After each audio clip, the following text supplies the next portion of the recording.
এদের তো স্যালারি মনে হয় টিএমসি পার্টি অফিস থেকে আসে।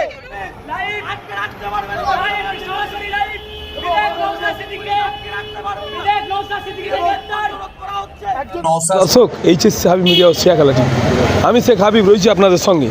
এই মুহূর্তে সবথেকে বড় খবর, নওশাদ সিদ্দিকী ভাইজান মানে ভাঙড়ের একমাত্র বিধায়ক, ও যাচ্ছিল সন্দেশখালী ও বাসন্তী, দুটো জায়গায় প্রোগ্রাম ছিল।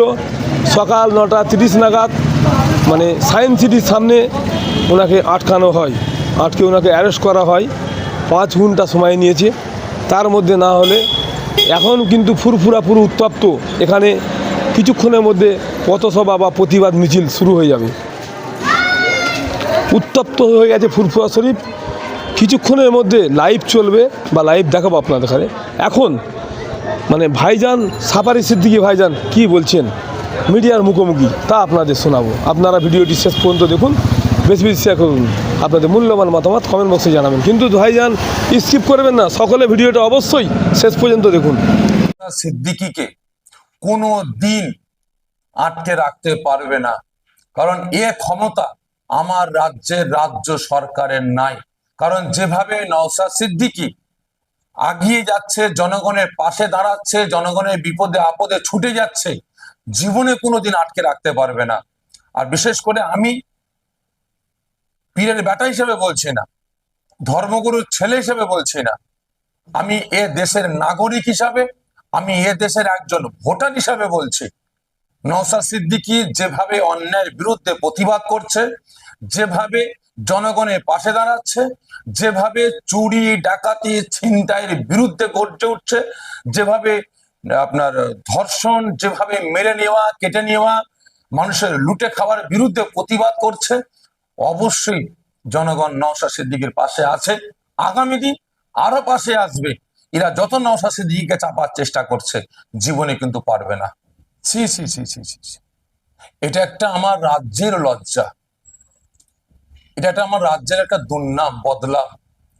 বিশেষ করে বর্তমান দিনে আমার রাজ্যে যে পরিস্থিতি, যে অবস্থা এখন শুরু হয়ে গেছে, একের পর এক নেতা মন্ত্রী অ্যারেস্ট হয়েছে, বা একের পর এক বিভিন্ন জেলায় বিভিন্ন গ্রামে যেভাবে শাসক দলের অসাধু নেতা যেভাবে জনগণের অর্থ মেরে নিচ্ছে, জনগণের জমি মেরে নিচ্ছে এবং মায়েদের উপরে নির্যাতন চালাচ্ছে, রাত 12টার পরে মায়েদের ডেকে নিয়ে তানাদের উপরে নির্যাতন চালাচ্ছে, যেভাবে আমার রাজ্য উত্তাল হয়ে যাচ্ছে, আমি এ রাজ্যের একজন নাগরিক পরিচয় দিতে অন্য রাজ্যের কাছে আমাকে মানে ছোট হতে হয়, যে আজকে আমি এ রাজ্যের জনগণ একজন।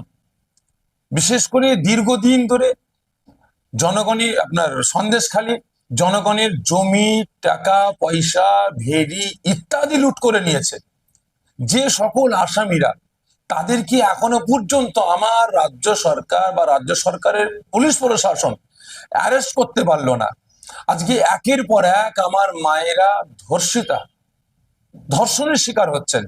রাত 12টা 1টার সময় তাদেরকে নেতা মন্ত্রীরা ডেকে নিয়ে গিয়ে পার্টি অফিসে ক্লাব ঘরে ঘন্টার পর ঘন্টা বসিয়ে রাখছে এবং বাচ্চা ছেলে মেয়েদের তাদের উপরে নির্যাতন চালানো হচ্ছে, মারধর করা হচ্ছে।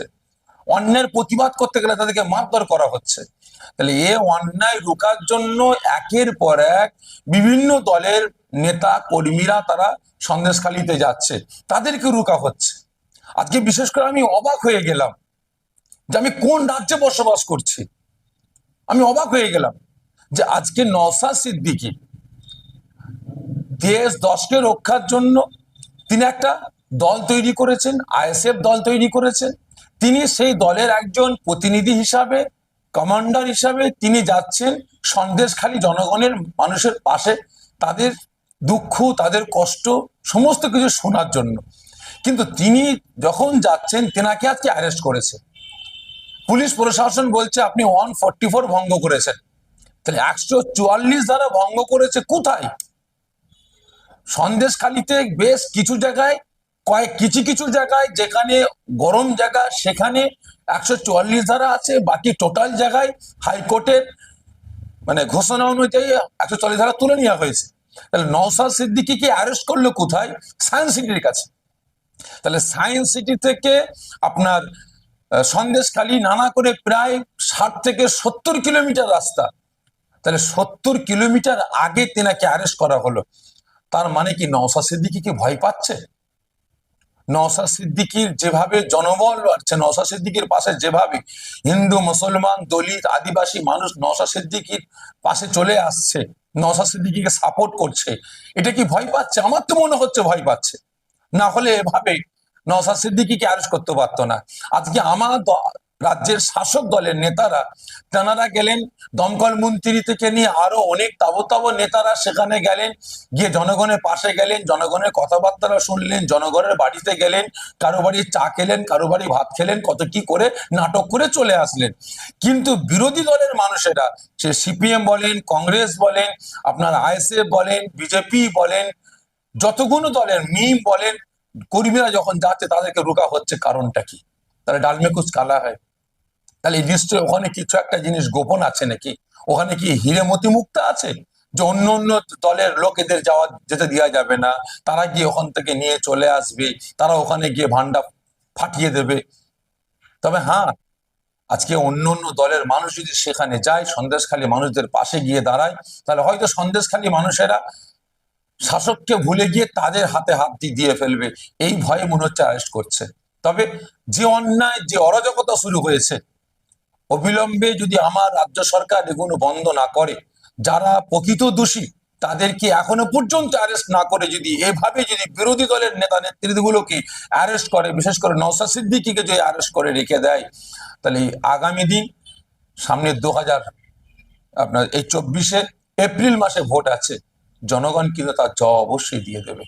বিশেষ করে আমি ফুরফুরা দরবার শরীফের একজন পীরজাদা হিসাবে, এ দেশের নাগরিক হিসাবে আমি আমার রাজ্য সরকারের কাছে, পুলিশ প্রশাসনের কাছে এবং পুলিশ মন্ত্রীর কাছে আমি অনুরোধ করব, অবিলম্বে আমার রাজ্যে বিভিন্ন জেলায়, বিভিন্ন গ্রামে যেভাবে অন্যায় অরাজকতা শুরু হয়েছে, অবিলম্বে বন্ধ করা হোক।